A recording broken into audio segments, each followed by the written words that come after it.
So I'm going to be demonstrating how a patient is prepared and closed for a laparoscopic appendectomy. This pillow is going to be the patient's stomach, and the middle is the belly button. So the patient's skin will be cleansed with an antiseptic solution before any surgical incisions are made.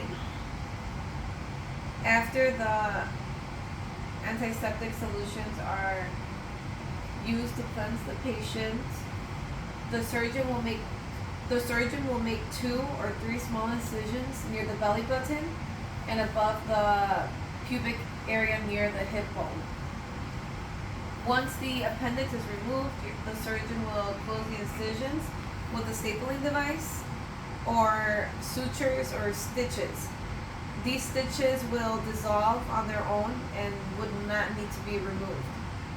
The surgeon will then cover the incisions with a liquid glue or skin glue, or they might also use a steri strip. Wait, pause it.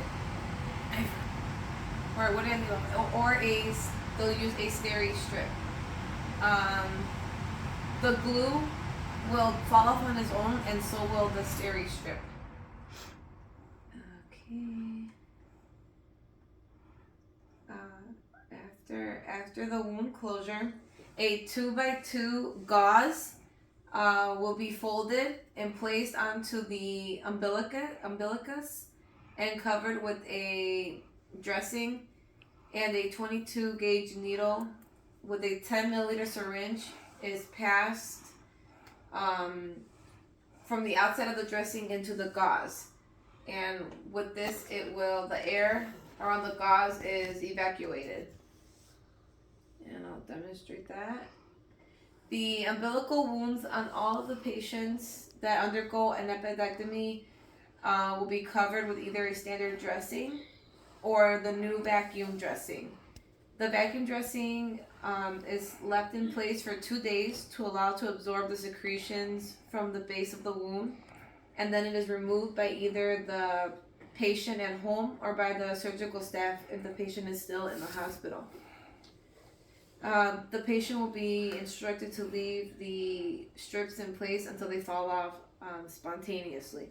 So this would be the 4x4 gauze or 2x2 gauze. This would be the 2x2 gauze, and it would be folded like this and placed over the belly button or the incision. And then this would be the biocclusive dressing, which is placed over the gauze. And then once that is placed over the gauze with the 22 gauge needle and the 10 milliliter syringe, it would be passed through the dressing to evacuate any air that's left inside of the dressing. So then it will just be stuck on the patient until it falls off spontaneously. Okay? Thank you.